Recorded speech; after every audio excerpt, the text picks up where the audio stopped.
get to another piece of news that wasn't shocking necessarily, at least not to Blake, but was not what everybody was hoping for. When it came to Gold Glove Awards, the Dodgers were shut out. Christian Walker won at first base for the second year in a row. Freddie Freeman was a finalist, but failed to win. Ian Happ won in left field for the second year in a row. David Peralta, a finalist, but didn't win. Fernando Tatis was the right field Gold Glover. Mookie Betts did not win. And Ha-Sung Kim won the utility award.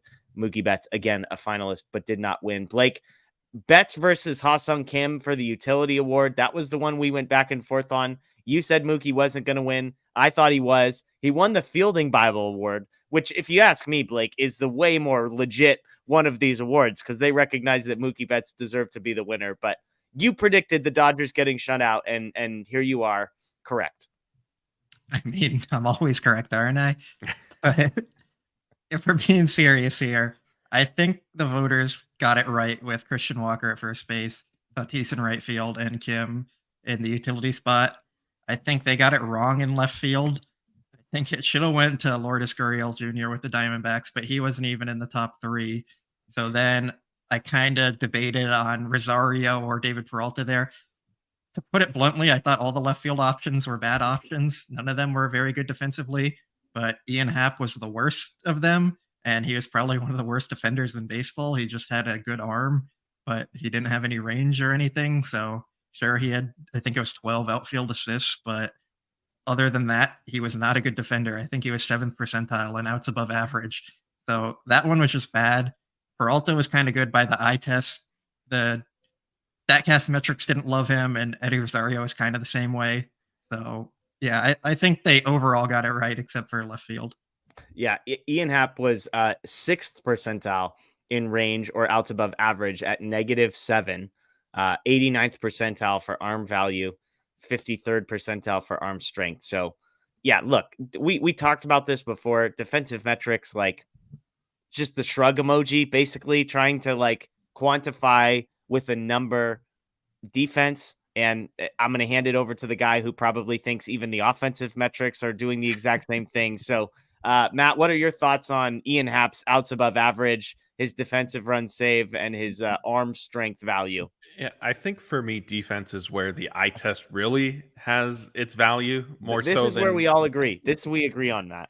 So, when Peralta was named a finalist to begin with, it kind of caught me by surprise. But then when Blake put together articles and used all his nerd stats to explain it, then I realized that it was just a relatively shallow field. And so, okay, like, I guess it made sense. And at that point, like, I still thought Mookie was going to win at least one, but probably both, especially like the Gold Glove. I think you get a lot of reputation and historical precedent gets valued in.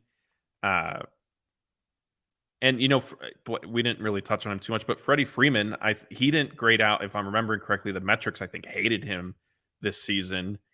And I think he's a very good first baseman defensively. So, like, I was a little surprised to see how poorly he rated in some of the advanced stats that everybody loves to throw out there these days.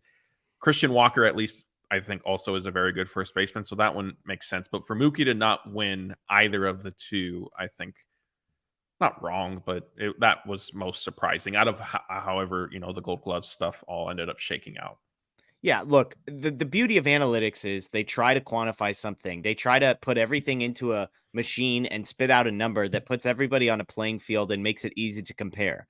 And I'm not saying that's like perfect and that none of us here think like you only look at the numbers and that's all that matters. Matt never looks at the numbers and that's the eye test is all that matters. So people like Blake and it's very nuanced people, sophisticated stuff going on over here, unlike some of us. And Scott's probably on the other extreme. He just he turns off his TV and just pulls up Baseball Savant, I think, in order to make these decisions. But defense is just, there's some, right? Like you look at catch probability, and that's one of the things that I think like the eye test doesn't necessarily help you with, because a guy like Cody Bellinger can make a lot of stuff look really easy. And then when they slow it down and they show you like how quick of a jump he got, how fast he was running, and like how unlikely it was that an average center fielder gets to a ball, I think that's where analytics can help you in some of this, but that isn't easily quantified in defensive runs saved or outs above average. I think those are helpful numbers, but even more so than offensive stats, they don't tell the whole story. So again, the headline here, the Dodgers get no Gold Gloves. despite having Freddie Freeman, Mookie Betts, two of the better defensive players in all of Major League Baseball at their position this year, they just they weren't the first. Blake is shaking his head. You disagree with that? I do. Mookie was about average defensively this year. If we're going by the metrics, like all the metrics, like StatCast metrics, Fangraph metrics. So Tatis was probably one of the best 3 defenders in baseball. He absolutely deserved that award. And Ha-Seong Kim was very, very good at all 3 infield positions that are in first base. So I think they definitely deserved it.